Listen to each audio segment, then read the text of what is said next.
Doctor साहब, आप कह रहे हैं कि इस बात के इम्कानात हैं कि ईद के बाद तमाम स्टेक होल्डर मुल्क की सलामती समेत दीगर अमूर पर इकट्ठे बैठेंगे? जी, इसके इम्कानात हैं।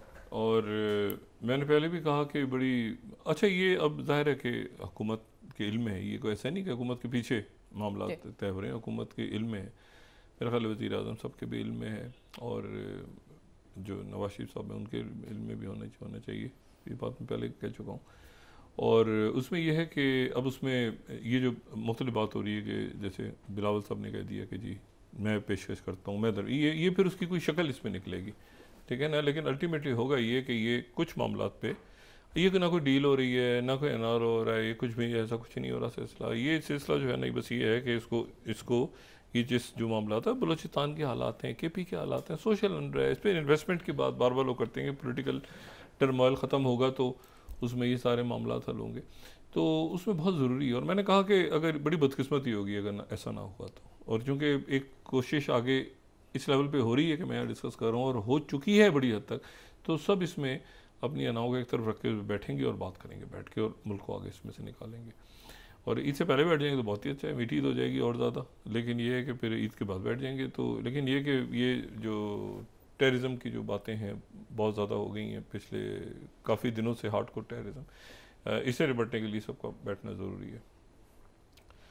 दूसरी जो बात है वो चाइना के हवाले से मैं बात कर रहा था कि ये अब बड़ा इंपॉर्टेंट है कि चाइना जो है वो दरमियान में अपनी क्या जगह पीस कीपर के तौर पे आता है। दरमियान में रशिया और चाइना की तो सवाल ही पैदा नहीं होता कि वो जो बात उस ज़माने में भी होती थी कि शायद ये दरमियान में इनके जो है वो निक्सन के दौर की तरह जो है वो इख्तलाफात पैदा हो जाएंगे दोनों मुल्कों के। ऐसे भी कुछ नहीं हुआ।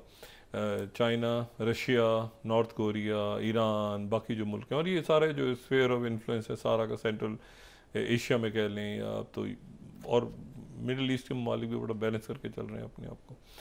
तो उसमें देखना सिर्फ ये है कि आने वाले दिनों में ये प्रेसिडेंट ट्रंप के लिए भी बड़ा इशू है कि भाई यूरोप गुजरा है बीच में और जंग करवानी, वो कह रहे हम जंग करेंगे।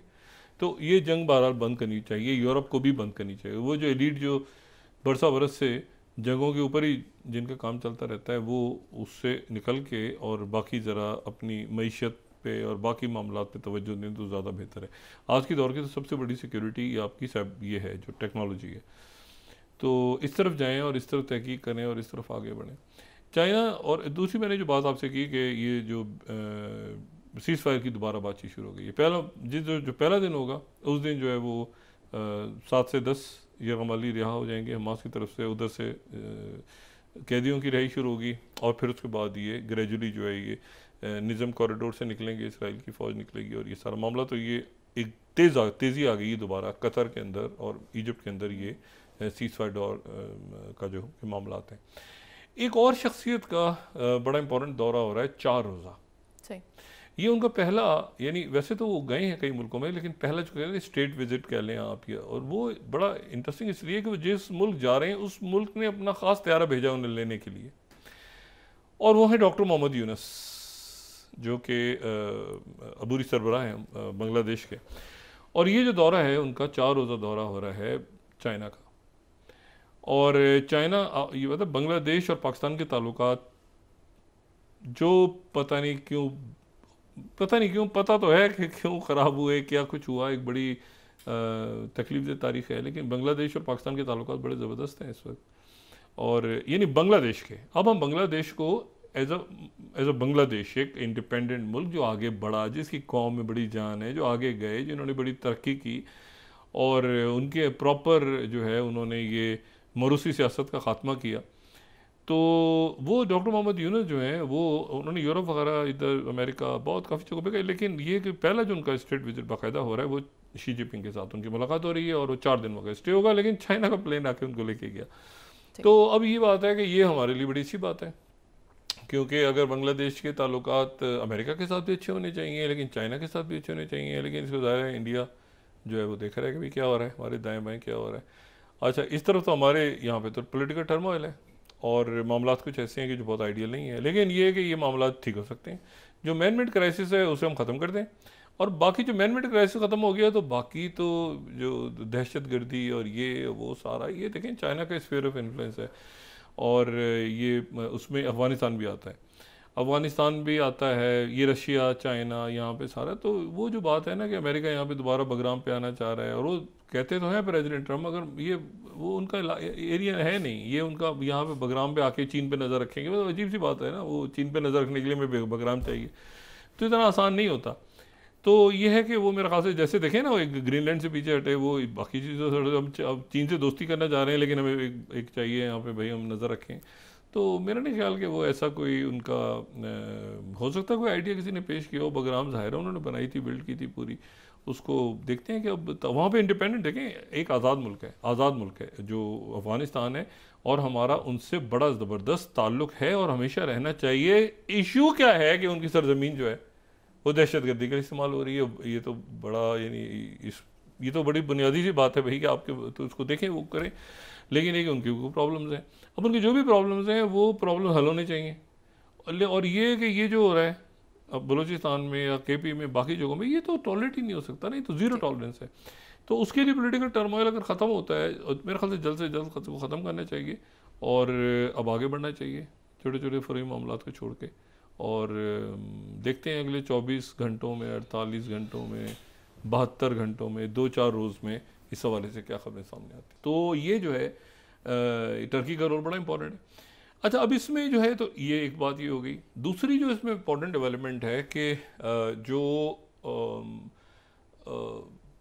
ये क्या यूरोप, देखिए यूरोप इत्तेहाद तो ख़त्म हो गया ना, नेटो, और जो जेडी वांस थे, पहले ये था कि जेडी वांस तो नहीं जा रहे, लेकिन जो सेकंड लेडी हैं उषा वांस, वो ग्रीनलैंड का दौरा करेंगी और उनके साथ एनएसए और बाकी लोग होंगे और वो 1 हफ्ता 10 दिन क़याम करेंगे।